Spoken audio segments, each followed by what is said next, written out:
다 함께 목도하심으로 주일 저녁 예배를 하나님께 드리도록 하겠습니다. 하나님은 우리의 피난처시요 힘이시니 환난 중에 만날 큰 도움이시라. 이르시기를 너희는 가만히 있어 내가 하나님 됨을 알지어다. 내가 문나라 중에서 높임을 받으리라. 내가 세계 중에서 높임을 받으리라 하시도다.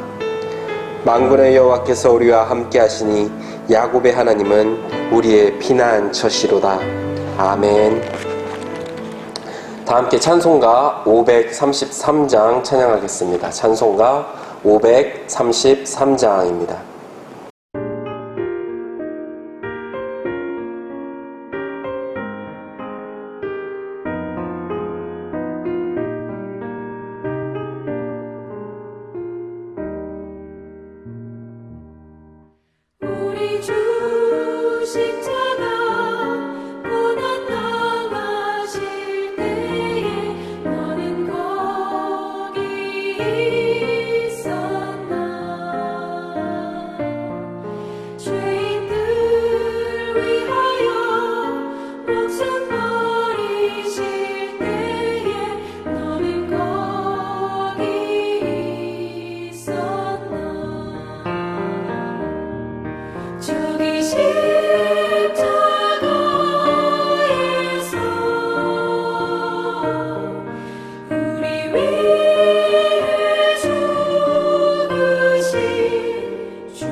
이 시간 우리에게 주신 하나님의 말씀은 사도행전 15장 12절에서 21절까지의 말씀입니다.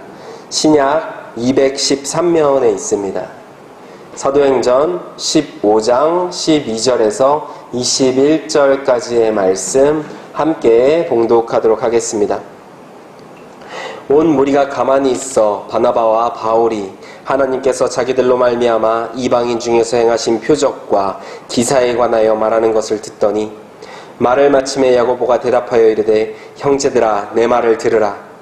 하나님이 처음으로 이방인 중에서 자기 이름을 위하여 백성을 취하시려고 그들을 돌보신 것을 시므온이 말하였으니 선지자들의 말씀이 이와 일치하도다. 기록된 바 이후에 내가 돌아와서 다윗의 무너진 장막을 다시 지으며 또 그 허물어진 것을 다시 지어 일으키리니 이는 그 남은 사람들과 내 이름으로 일컬음을 받는 모든 이방인들로 주를 찾게 하려 함이라 하셨으니 즉 예로부터 이것을 알게 하시는 주의 말씀이라 함과 같으니라.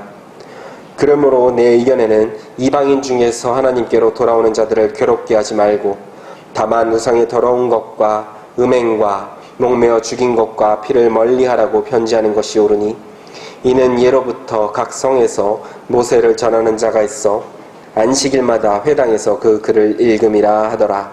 아멘. 기도하겠습니다. 주님, 이 시간 함께 모여 예배 드리지 못함을 아쉬워하면서 다시금 아버지께 나와 예배할 수 있는 그 시간을 또 그 때를 기다리며 소망하고 또 사모하는 마음으로 이 예배를 드릴 수 있게 허락하여 주시옵소서. 아버지께 나와 예배드리는 그 시간이 너무나 소중한 시간이었다는 것을 다시 한번 느끼는 요즘 이 때에 아버지께 나와 기도할 수 있고 아버지께 나와 찬양할 수 있었던 그 시간을 그리워하면서 아버지의 집을 그리워하면서 살아가는 또 기도하고 다시금 바라는 우리 교회 되게 하여 주시옵소서. 예수님의 이름으로 기도합니다. 아멘. 저는 군인 가정에서 태어났습니다. 어려서부터 군인 가정이어서 그런지 이사를 제법 많이 다닌 편입니다. 군인 가정 치고는 많이 다닌 편이 아니긴 하지만 그래도 다른 분들에 비하면 많이 이사를 다녔다 생각을 합니다. 조금 더 커서는 유학생 시절을 외국에서 보냈습니다. 그러면서 또 당연히 이사를 많이 다녀야 했습니다. 결혼하고 나서는 목회자라 교회를 옮겨 다닐 때마다 또 이사를 다녀야 했습니다. 그 중에서 어떤 집이 제일 좋았냐 물어보신다면 저는 우리 교회 지금 살고 있는 이 집이 가장 좋다 얘기할 것 같습니다. 뭐 아부하고 그런 게 아니라요. 진짜는 저희 아이들이 마음껏 뛰어놀 수 있어서 그렇습니다. 아무도 뭐라고 안 합니다. 뭐 은혜라든지 교회에서 살기 때문에 뭐 은혜가 충만하다든지 기도가 충만하다든지 그런 걸 기대하셨다면 죄송하지만 그런 이유는 아니고요.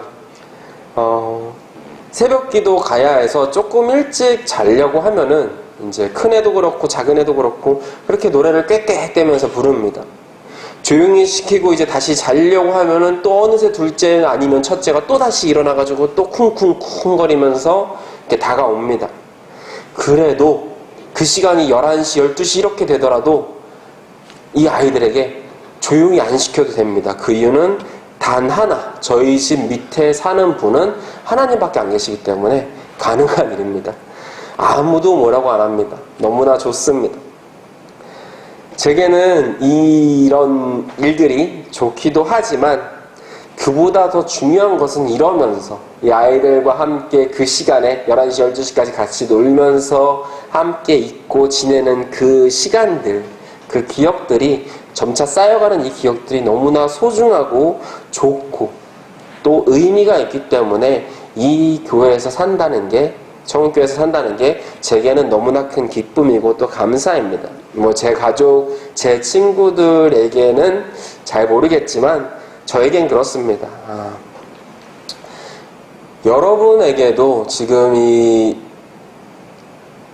시간을 함께하고 있는 분들에게도 이런 좋았던 장소가 한 군데쯤은 있지 않을까 생각해 봅니다. 다른 사람에게는 별거 아닌 이유 또는 다른 사람에게는 별거 아닌 장소, 그렇지만 나에게는 특별한 의미가 있는 곳, 나에게 있어서는 소중한 곳, 이런 곳 말입니다.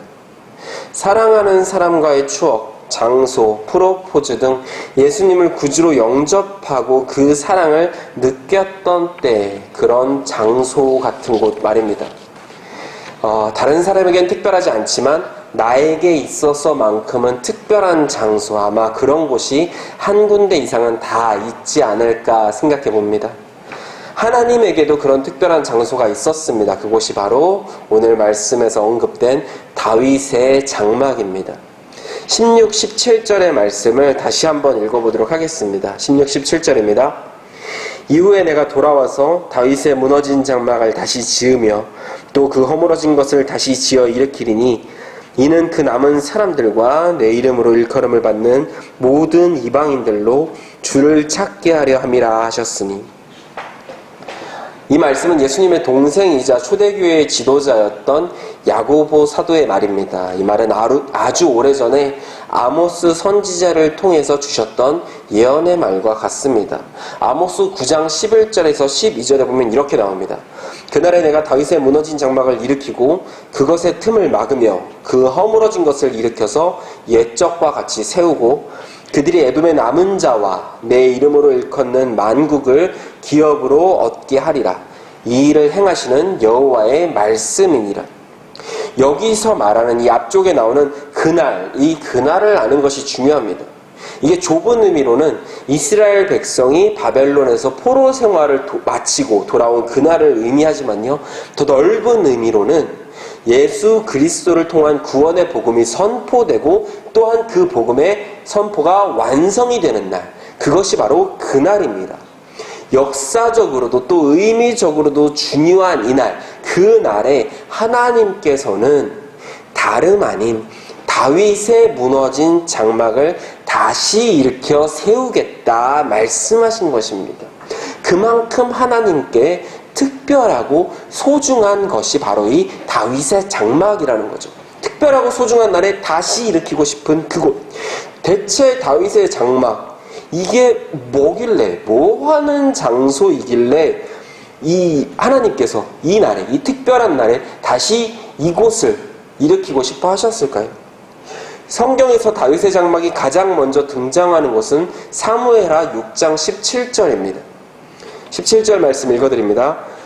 여호와의 궤를 메고 들어가서 다윗이 그것을 위하여 친 장막 가운데 그 준비한 자리에 그것을 두매 다윗이 번제와 화목제를 여호와 앞에 드리니라.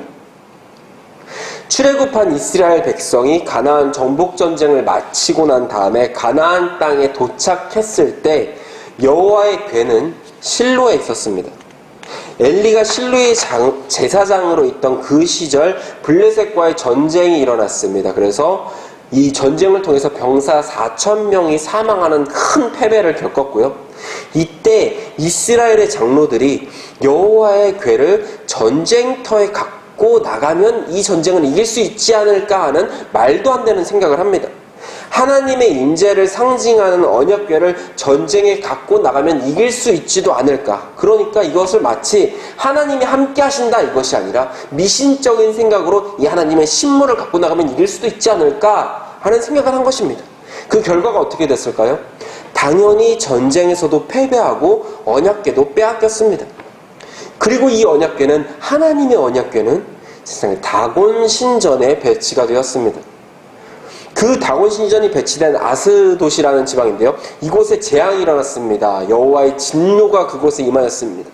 그러한 일들이 여러 차례 있고 나서 우여곡절 끝에 심겨운 시간, 약 20년이라는 시간이 지나고 지난 끝에 다시금 돌아온 것, 그러니까 다윗이 왕이 되었을 때 다시금 돌아올 수 있었던 게 바로 이 하나님의 언약궤입니다. 이 20년이라는 세월 동안 기럇 여아림의 아비나답의 집에 방치되어 있었던 것을 다윗이 왕이 되자마자 가장 먼저 한 것은 이 하나님의 언약궤, 이것을 다시 모셔오고자 한 것이었습니다.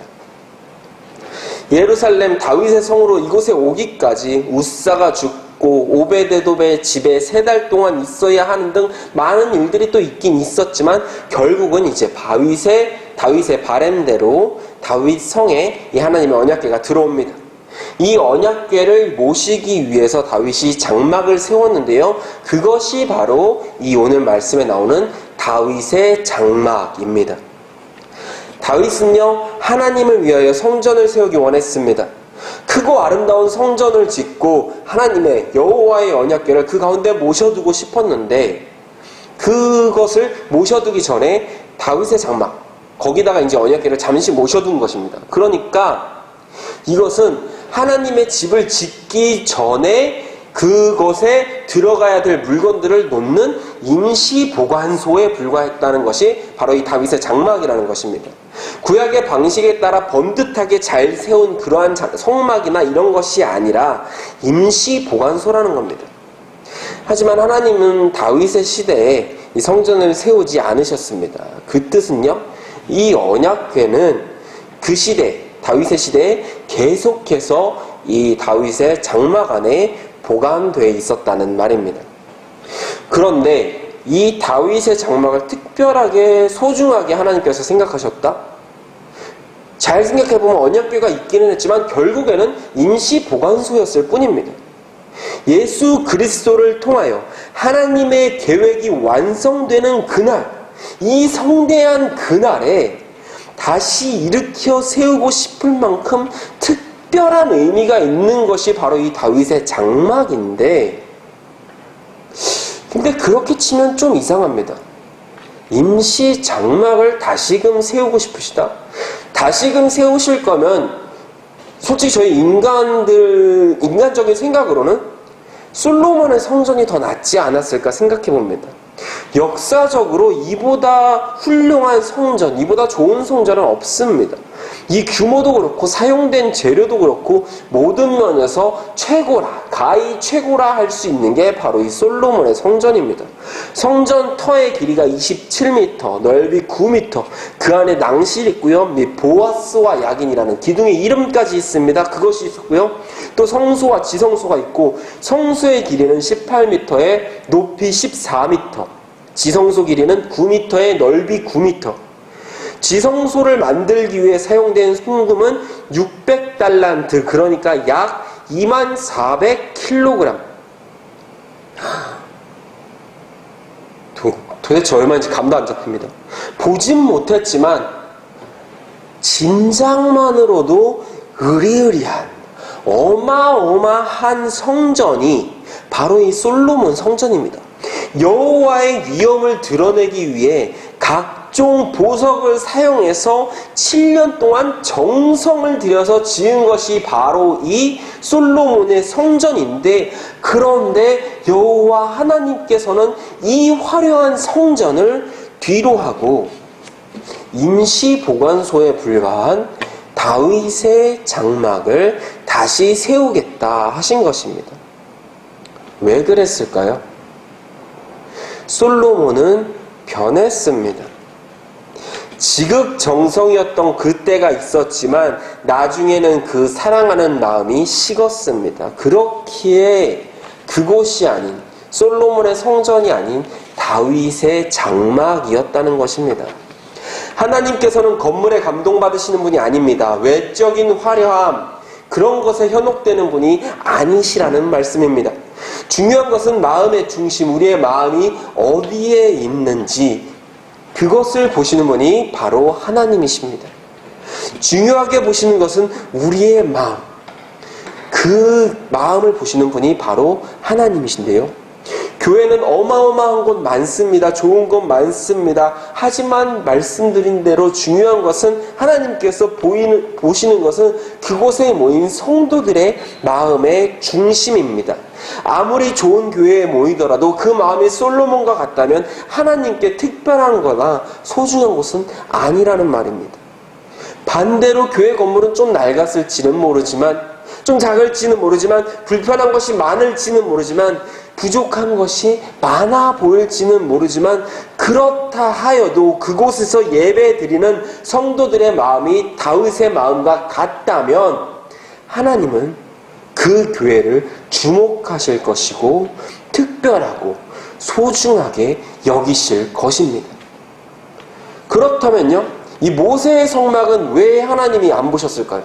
모세의 성막, 모세는 끝까지 하나님을 그렇게 소중하게 마음 깊이 다해 섬겼는데 말이죠. 모세는요, 오리지널 원조 장막, 그것이 바로 모세의 장막입니다.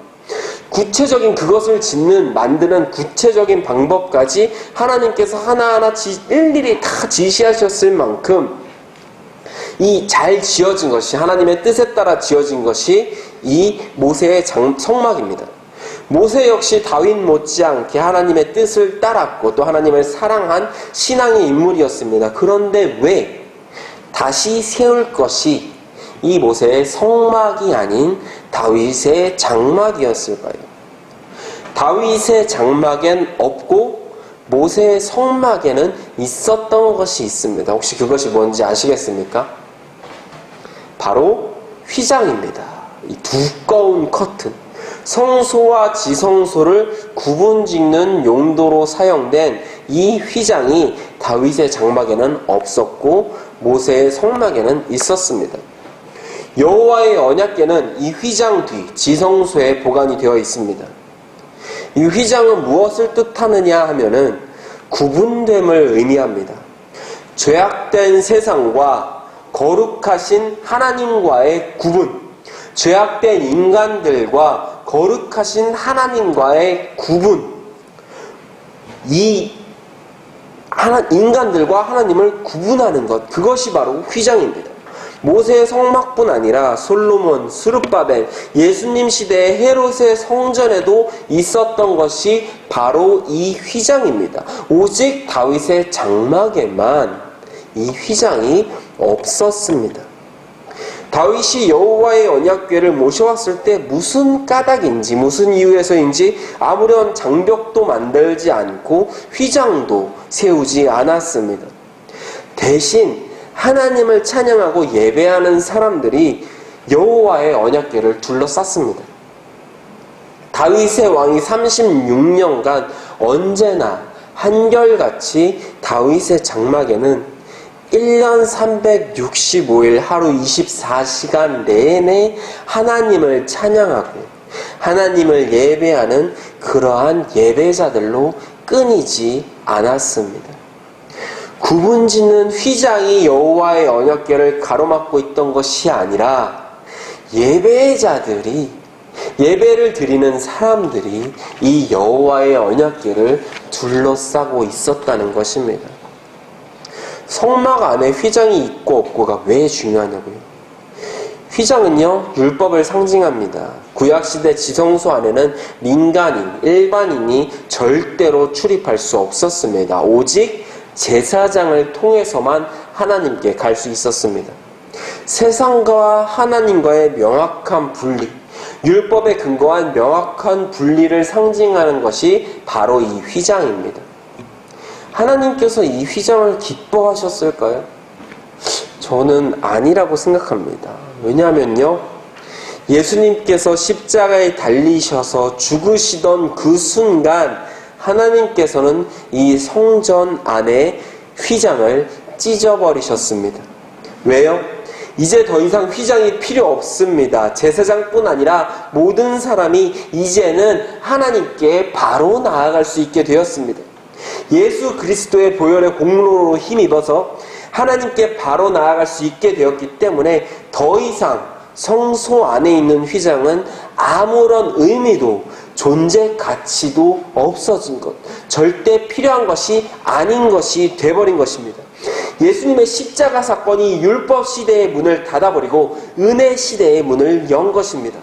쉽게 나아갈 수 없었던 그 분리시대, 휘장으로 인해 가로막혔던 그 분리시대를 끝내고 하나님께로 가까이 오라 말씀하시는 그 은혜의 시대를 상징하는 것이기 때문에 하나님은 예수님께서 다시 오시는 그 날에 다른 성소, 성전, 그것이 아닌 하나님께서 바로 만날 수 있는, 우리가 바로 하나님을 만날 수 있는 그 다윗의 장막을 세우시길 원하셨던 것입니다.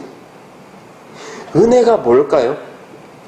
아무런 자격도 조건도 안 되는 사람이 그 어떤 공로도 없이 그저 얻게 되는 것, 값없이 얻게 되는 것, 그것이 은혜입니다. 나는 자격이 없는데 뭣도 없는데 주어지는 것, 그것이 바로 은혜입니다. 다윗은요, 은혜를 제대로 받은 사람입니다. 위로 형들이 너무나 많이 있습니다. 그런데요, 그 많은 형들을 제쳐두고 왕을 찾아서 사무엘이 왕을 찾는다고 왔을 때도 혼자만 쏙 빠져 있었음에도 불구하고서도 왕이 되었습니다. 자격이 없는데, 자격이 없을 수도 있었는데 하나님께서 그렇게 세워주신 것입니다. 또 다윗은요, 누구나 다 아는 그 죄를 지었습니다. 밧세바의 그 죄를, 우리야 살해, 사형감인 그 죄를 지었음에도 불구하고 하나님께서는 그 다윗을 용서하셨습니다. 나단을 통해서 그 죄를 깨닫게 할 때 다윗은 그 죄를 자복하고 회개하고 그때 하나님께서는 다윗을, 그 죄인을 용서하셨습니다. 이것이 바로 하나님의 은혜입니다. 이러한 하나님의 은혜를 경험한 다윗이기에, 하나님의 한없고 끝없고 구분 없는 그 은혜를 경험한 다윗이기에 휘장이 없는 성막, 1년 365일 찬양이 끊이지 않는 성막, 그것을 다윗은 추구하고 또 바랬던 것입니다. 그렇다면 우리는요, 우리 역시 오직 하나님의 은혜로 신분이 바뀐 사람들입니다. 본래 하나님과의 관계에서는 이방인이고 나그네인 우리들이 예수 그리스도의 그 십자가 보혈, 십자가의 사랑으로 하나님을 아버지라 부를 수 있는 그런 하나님의 자녀가 되었습니다. 너희는 다시 무서워하는 종의 영을 받지 아니하고 양자의 영을 받았으므로 우리가 아빠 아버지라고 부르짖느니라. 우리가 하나님을 아버지로 부를 수 있다는 겁니다. 하나님이 우리를 자녀 삼아 주셨다는 겁니다. 우리는 한계 없는데, 자격도 없는데 하나님이 그냥 그렇게 인정해 주셨다는 겁니다. 우리를 외인에서 자녀로, 죄인에서 의인으로 우리를 그렇게 바꾸어 주셨습니다. 이것이 바로 십자가의 사랑이고요, 하나님의 은혜입니다. 오직 은혜, 이 은혜 하나면 충분합니다. 다른 것은 필요하지 않습니다. 우리는요, 은혜로 하나님의 자녀가 되었고요, 은혜로 이 세상을 살아가는 사람들입니다. 그런데요, 은혜를 받고서도요, 다시 율법으로 돌아가고자 애쓰는 사람들이 교회에도 있습니다. 은혜가 좋기는 한데 그것만으로는 뭔가 부족한 것 같아서 그래서 더 찾습니다. 이 은혜에다가 율법을 더하면 될까? 이 은혜에다가 행위를 더하면 될까? 내가 더 율법의 행위로 애써야지만 하나님이 날 더 봐주실 것 같고 더 특별한 은혜를 베풀어 주실 것이라는 이러한 율법주의적 사고를 가진 사람들이 교회에 있다는 것입니다. 오늘 말씀은 바로 이러한 내용을 배경으로 다루고 있는 것입니다. 예수님의 말씀이 이방인들에게 전해졌을 때, 그래서 많은 이방인들이 회심하고 주님께로 돌아올 때 몇몇 유대인 크리스천들이 할례를 요구했습니다. 믿음으로 구원?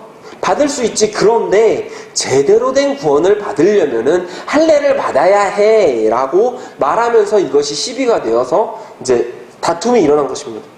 그래서 베드로, 바울 등을 위시해서 당시 영향력 있는 초대교회 지도자들이 모여서 회의를 했습니다.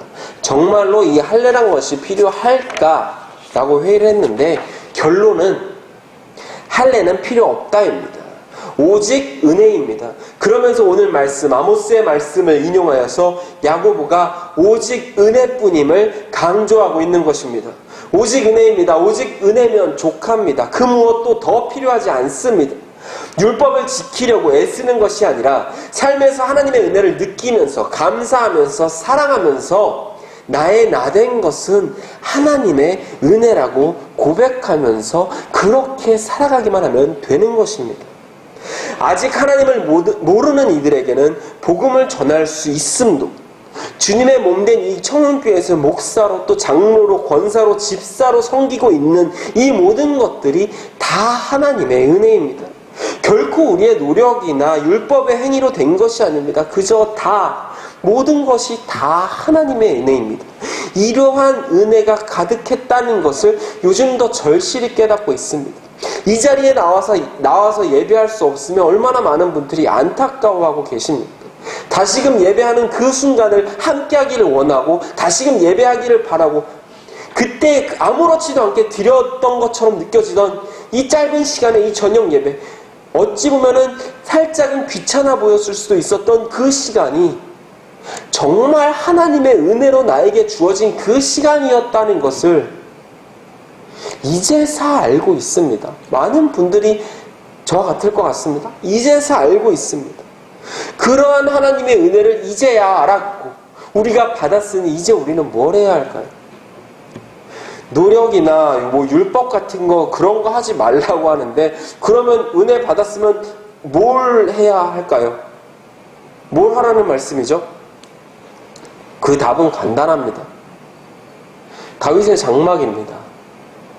예배가 회복되면 됩니다. 다윗이 장막을 세우고 1년 365일 하루 24시간 쉬지 않고 하나님을 찬양하며 예배하며 그러면서 참 기쁨과 평화를 누렸듯이 우리 역시 우리의 삶 속에서 가정 가운데에서 예배가 회복되어서 하나님의 은혜를 감사하며 사랑하며 그렇게 참된 기쁨을 누리며 살아가면 되는 것입니다. 그럴 때 하나님이 다시금 다윗의 장막을 세우기를 원하셨던 것처럼 하나님께서 다시금 이 한국 교회를 하나님께 기도하면서 나아가고 예배하기를 즐겨하는 이 교회를 다시 세우시리라 믿어 의심치 않습니다.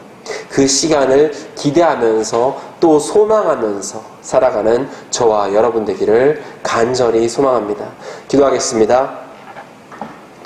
언제나 사랑과 은혜를 베푸시는 하나님 아버지, 오늘 말씀을 통하여 우리의 삶 가운데 무엇을 다시 회복해야 하는지를 가르쳐 주시니 감사합니다. 율법의 행위가 아닌 하나님의 은혜로 참된 기쁨을 누리고 하나님을 온전히 예배하는 자들이 되게 하여 주시옵소서. 성소의 휘장을 찢으시고 우리 곁으로 오신 예수님의 이름으로 기도드립니다. 아멘. 찬송가 300장 함께 찬양하겠습니다. 찬송가 300장입니다.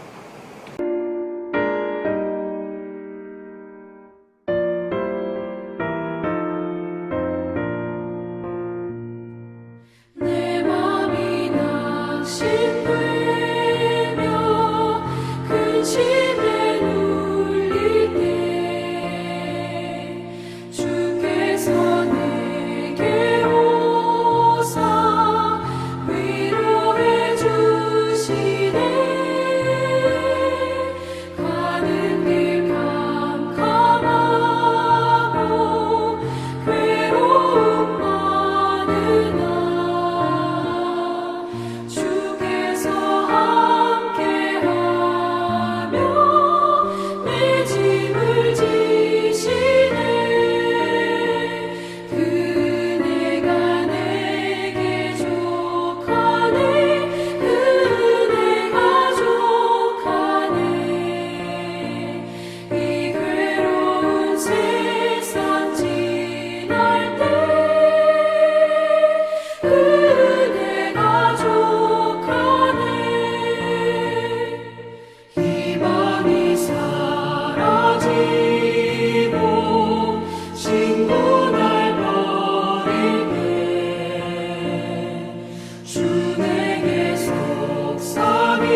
담임 목사님 나오셔서 광고와 축도로 주일 저녁 예배를 마치도록 하겠습니다.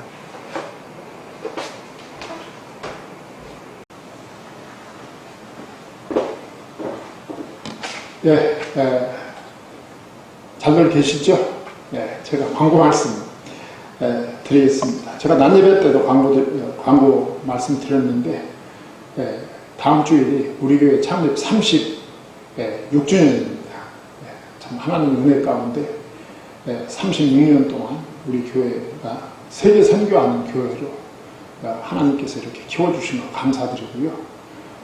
매년마다 창립 기념주일에는 우리가 창립 감사 예물을 하나님께 드렸습니다. 성도님들 잊지 마시고 금년에도 창립 감사 예물을 정성껏 드려주시기 바랍니다. 특별히 그 다음 주일에 혹시 대면 예배가 드릴 수 있게 되면 우리가 광고는 다 다음 주도 온라인으로 드리는 걸로 나갔지만 특별히 상황이 바뀌면 또 급하게 여러분들한테 연락을 드려서 창립주일은 가능하면 우리가 대면 예배를 드리는 쪽으로 이렇게 연락을 드리겠습니다. 연락이 없으면 온라인 예배로 계속 가는 것이니까 그렇게 알아주셨으면 감사하겠습니다. 그래서 그 주일날도 그 일부 예배는 그 소수의 성도님들과 함께 우리 교역자들과 이렇게 함께 일부 예배는 촬영을 합니다. 그리고 이제 2, 3부 예배는 교회 홈페이지로 들어오시면 그 온라인 예배로 참여할 수가 있습니다. 그리고 우리 부목사님이 여러분들한테 메시지를 보내줄 때 그 유튜브 주소가 밑에 조금 내리면 그 밑에 다 있습니다. 그거 클릭하면 바로 예배 영상이 뜨니까 그렇게 활용 해주시기 바랍니다. 그리고 여러분들 헌금 명단이 이제 그 주보에 홈페이지에 게시되는 주보에 나가는데 온라인 예배 헌금 마감이 12시 20분입니다. 12시 20분까지 입금되는 것만 이제 이번 주보에 나가는 거예요. 그리고 12시 20분 이후에, 그러니까 지난주에도 12시 20분 이후에 입금된 명단은 다음 주에 나갑니다. 그러니까 가급적이면 12시 20분 이전에 입금해 주시면 그 주간, 그 다음 주에 나가게 됩니다. 그러니까 그거 꼭 참고해 주시기 바랍니다. 그리고 오늘 꽃꽂이는 이제 꽃꽂이 한 거면 뭐 낮에 광고했으니까 뭐 주보 보시면 되겠고요. 기도하겠습니다. 지금은 우리 주 예수 그리스도의 은혜와 하나님 아버지의 극진하신 사랑과 성령의 감화, 감동, 충만, 인도, 보장하시니 오늘 주님 앞에 나와 주님께 경배드리고 돌아가는 모든 성도님들 위에와 그리고 각 가정에서 온라인을 통하여 예배에 참여한 모든 성도님들 위에 이제부터 영원까지 함께 있을지어다. 아멘.